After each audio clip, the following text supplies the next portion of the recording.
Thank you.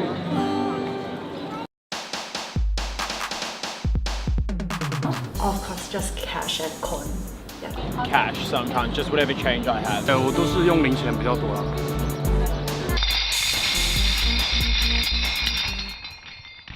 Leslie Young is a part-time busker in Melbourne. She has worked in the industry for over 4 years. After each performance, she could get a whole box of coins. It's a reward for her work, but it's also cumbersome. I think the biggest drawback, of course, is they're very heavy, especially when we finish our performance and we have to carry it home.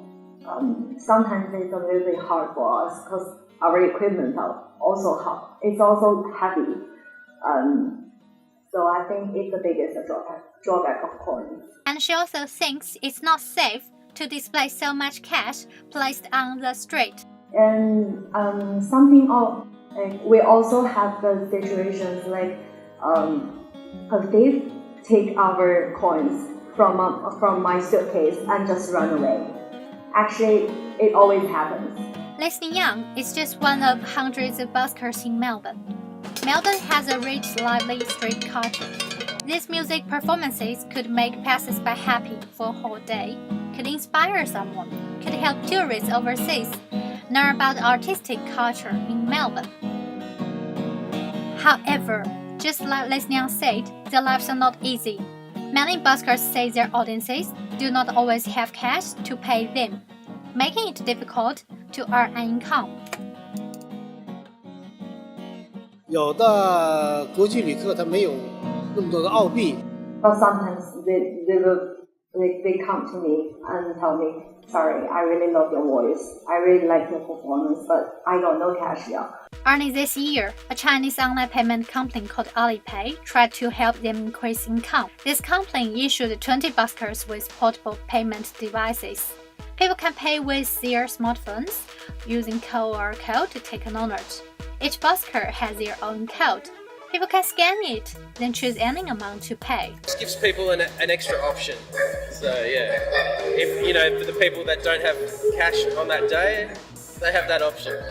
它比较，机械比较挺好，然后它给的这个优惠比较多，价格比较低吧。 However, many buskers now still do not use Alipay because they think it will make their audience uncomfortable. If the people using the QR code to pay it for me, it will give them the psychological burden. I feel like their feeling of forcing them to pay.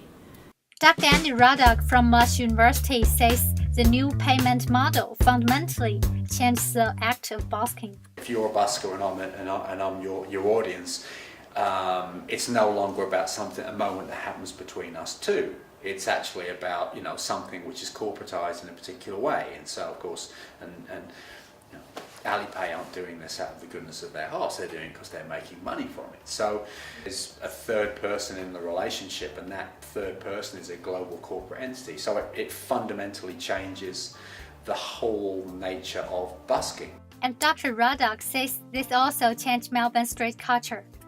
So you are taking a cultural form that's been around for forever and turning it into something different by paying for it in different ways. You are doing that. It doesn't much matter whether you accept that or not. If you don't accept that, I would say you're wrong. It seems like in the future, more buskers will use services like Alipay, embracing the trend of digital payment, and rebuilding busking culture in Melbourne. Rebecca Zhu, reporting for Mojo News.